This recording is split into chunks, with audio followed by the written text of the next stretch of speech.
Bonjour et bienvenue dans cette vidéo dans laquelle je vais parler de Trek 12. Donc, Trek 12 c'est un jeu de roll and write, très simple à prendre en main mais particulièrement efficace, dans lequel il y a plusieurs modes de jeu.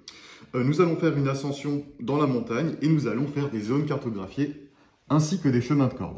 Au niveau de la mécanique de jeu, c'est très simple, donc un joueur lance les 2 dés et tous les joueurs vont être concernés par le résultat des 2 dés. Donc chaque joueur va noter sur sa petite feuille personnelle quelque chose.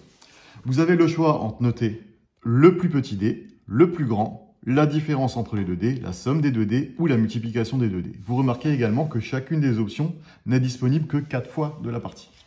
Donc une fois que vous avez choisi une option 4 fois, vous ne pourrez plus la choisir. Donc là par exemple, avec un 4 et un 2, je pourrais, si je le souhaite, noter le plus grand des deux, donc par exemple ici, et mettre un 4 adjacent à quelque chose que je contrôle. Donc tous les résultats doivent toujours être notés adjacents les uns aux autres. À un moment donné, donc, la feuille de score sera remplie pour tous les joueurs et nous allons compter les points. Je vais vous expliquer comment compter les points. Donc, on va regarder chaque zone cartographiée. Ce sont en fait des valeurs, des chiffres de même valeur qui se suivent dans des cases adjacentes. Donc là, par exemple, j'aurai un 10 là, un 10 là. J'aurai donc une zone ici qui vaudrait la plus grande valeur écrite, 10, plus 1 par case supplémentaire. Donc là, 10 plus 1, 11. Je vais compter celle-ci. 9 plus 1, 10. 5 plus 1 plus 1, ça fait 5, 6, 7. 4 plus 1, 5, etc. Je fais ça pour toutes les zones. Je vais également compter donc mes chemins de corde. Là, par exemple, ce chemin de corde là, 2, 3, 4, 5, c'est un chemin de corde avec des valeurs qui se suivent. On prend la plus grosse valeur, de la même manière que tout à l'heure, je compte 5, 6, 7, 8. La plus grande valeur, plus 1 par case supplémentaire. Je note donc tous mes chemins de corde ici, toutes mes zones cartographiées ici. Je vais également gagner des points bonus pour la plus grande de chacune de mes zones. Donc là, par exemple, le plus grand chemin de corde, c'est celui-là qui fait 1, 2, 3, 4 cases. 4 cases, il vaudra donc 3 points. Je fais la même chose pour les zones cartographiées et je vais donc avoir les résultats qui sont ici.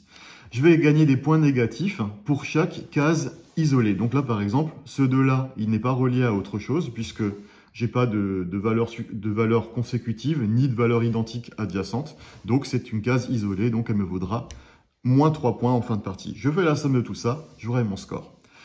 Petite précision, chaque chiffre ne peut être uniquement que pour un seul chemin de corde et une seule zone cartographiée. Donc, il faudra choisir à bon escient où vous les placez.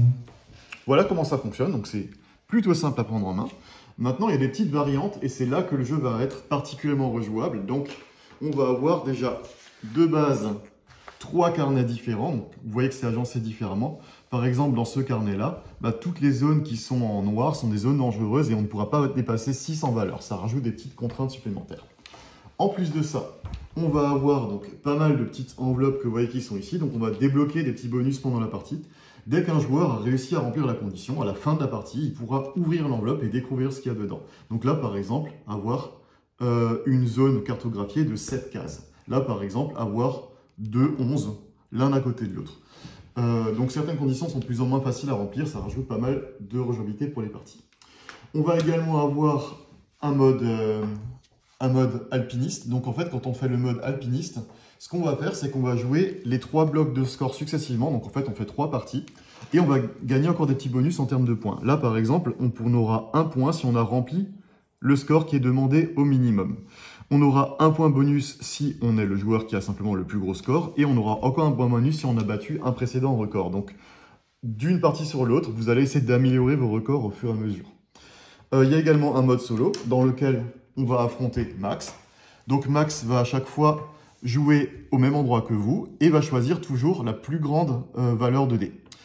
Il aura un petit bonus non négligeable par rapport à vous, c'est-à-dire que lui, chaque zone isolés ne vaudront pas moins 3 points, mais vaudra plus 3 points. Donc, il faudra essayer de battre Masks dans le mode solo.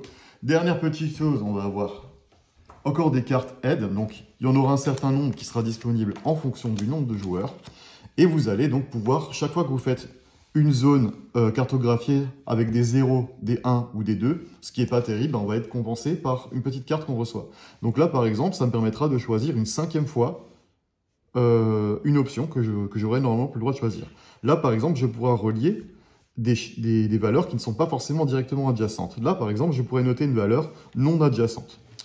Voilà comment ça se passe. Je peux également défausser simplement les cartes pour gagner 3 points bonus si je ne les utilise pas. Vous savez à peu près tout ce qu'il y a à savoir sur Trek 12. Je vous souhaite de très bonnes parties. Si vous aimez cette vidéo, vous pouvez également souscrire à ma chaîne et je vous dis à très bientôt. Au revoir.